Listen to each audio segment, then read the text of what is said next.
Bakit ang tagal i-turnover sa mga Pilipino? Eh, we are talking about yung data system lang.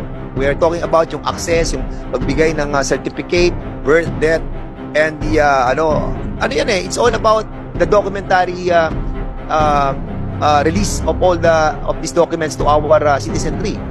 So, hindi pa tina-turn over sa PSA.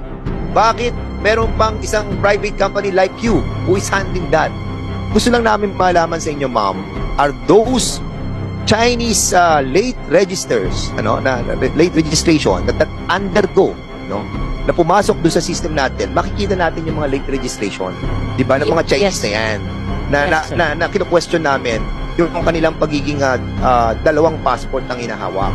Basically, doon kami gusto pumunta. Hindi na namin kukwestiyonin na 5 billion ang ginastos natin dito. At hindi na natin kukwestiyonin na 24 years hanggang ngayon, hindi pa rin hinahawakan ng mga Pilipino yan o ng government yan. Hanggang ngayon, andyan pa rin yung private. Hindi na natin kino-question yan. Ang kukwestiyonin namin sa inyo, ma'am, ngayon, ibigay po ninyo sa amin yung lahat ng mga personality that we wanted to find out. Makita po namin yung kanilang mukha, makita namin nila yung kanilang profile.